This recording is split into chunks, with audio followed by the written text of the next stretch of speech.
समझना चाहूँगा कि ये आइडिया आपके माइंड में कहाँ से आया?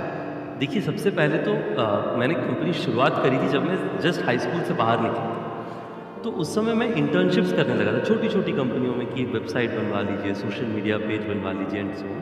तो उससे थोड़ी स्टाइपेंड मिलती थी और मुझे ट्रैवल करने का बड़ा शौक है। तो मैं यहाँ पे आनंद विहार आईएसबीटी से बस लेकर के कहीं पे भी, जहाँ पे भी बस लेकर के जा सके, चाहे उत्तराखंड हो, राजस्थान हो, हिमाचल हो, वहाँ जाने की कोशिश करता था। वहाँ पे रहने की जगह सारी महँगी होती थी। तो मुझे छोटी-छोटी गेस्ट हाउसेस, हॉलिडे होम्स, इस तरह की जगह मिलती थी जिनको जनरली लोगों ने डिस्कवर नहीं किया होता था, पर आपको ₹300, ₹500, ₹800 में ठीक साफ-सुथरा जगह मिल जाता था। तो मेरी शुरुआत इस चीज़ से हुई कि मैंने देखा कि ये सारी जगह काफ़ी अवेलेबल है, पर अननोन है एक तरीके से। तो उसको जो है मैंने एक वेबसाइट में डिस्ट्रीब्यूट करना शुरू किया कि इन जगहों में अगर आप रहें, उत्तराखंड में, हिमाचल में, राजस्थान में, आपको सस्ते दाम में प्राइस पे जगह मिलेगी। उससे शुरुआत किया मैंने ओरेबल की।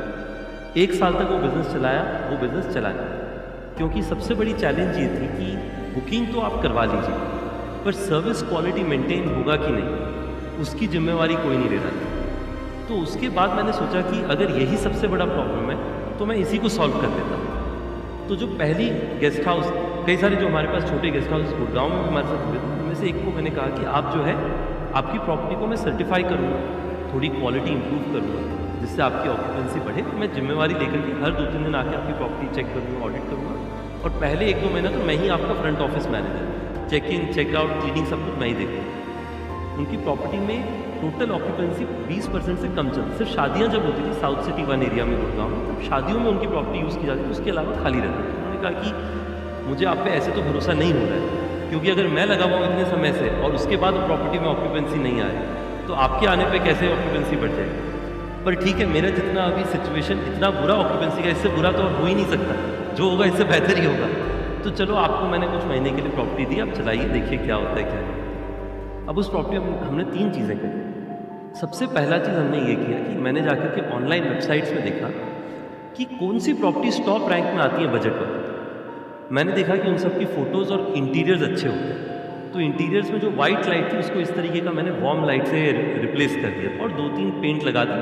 टोटल खर्चा पर कमरे का 4-5 हज़ार रुपये का आया होगा, जो कि ओनर से ही मैंने रिक्वेस्ट किया कि आप ही की प्रॉपर्टी में निवेश कर रहे हैं, तो आप ही लगा दीजिए, मेरे पास तो कुछ है नहीं। उस होटल के साथ में आपने टाई अप किया, लेकिन आपने कुछ इन्वेस्ट नहीं किया? कुछ इन्वेस्ट नहीं किया, पर मैंने आइडियाज़ लगाए कि कैसे इसको इम्प्रूव किया जा सके। हाँ। डायनेमिक प्राइसिंग लाई। तो होटल का प्राइस पहले हमेशा 2,000 रुपये पे फ्लैट रहता था पूरे साल। मैंने कहा कि पहला 3 कमरा 999 में सेल होगा, 999। आप लोगों ने सुना होगा जब वो शुरू हुआ था, हमने कहा था स्टार्टिंग एट 999।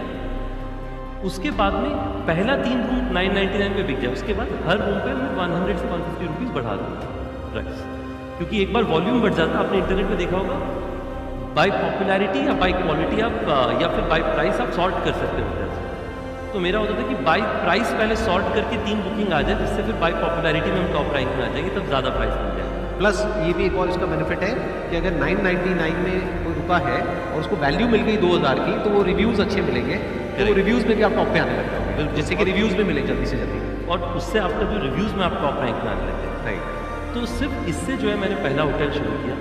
पहले महीने के एंड में यादव जी की प्रॉपर्टी 90% प्लस ऑक्यूपेंसी में पहुंच गई।